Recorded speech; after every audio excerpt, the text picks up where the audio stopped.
Hi, my name is Mark Esper and I'm a photographer.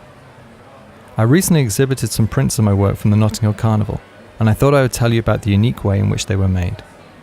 When I originally took these shots, I was immediately drawn to a group of dancers joyously coating each other in gold paint. Shooting in black and white as I was, it struck me how amazing it would be to see these shots in black and gold. But how to do it? Fortunately, after talking to specialist printers Genesis Imaging, I found my answer. Why not print the photos straight onto metal?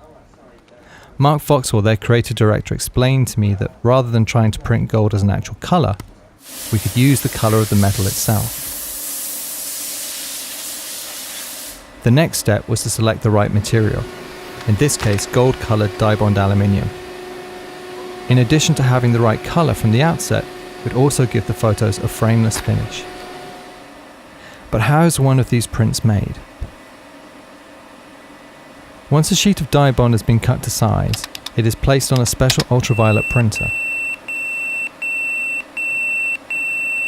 The dye bond's protective film is then peeled back,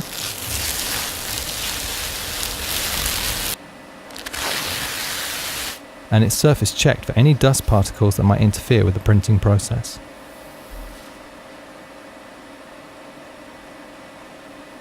When everything's ready, the printer slowly starts sweeping across the print, gradually building up the image with ultraviolet light.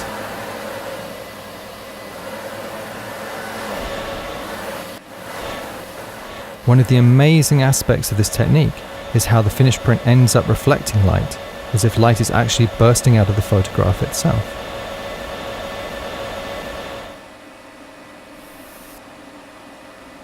Once the printing process is over, all that remains is for the finished print to be gathered up and made ready for shipping. Depending on where and how it is to be delivered, it will either be packed up in bubble wrap or put in a bespoke wooden crate.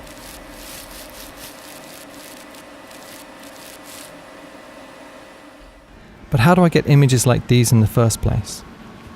Like most of my work, it comes from the street.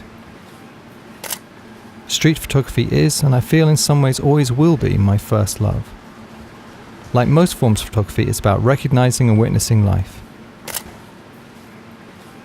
However, it also calls you to be up close to your subject, to put yourself in a place where you're as accessible to them as they are to you.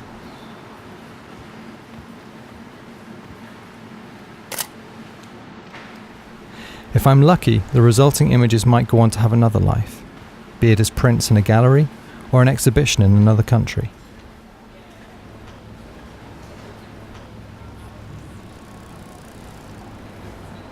When everything's finished, it's always interesting to cycle through the photographs on the back of my camera and compare them with the finished prints.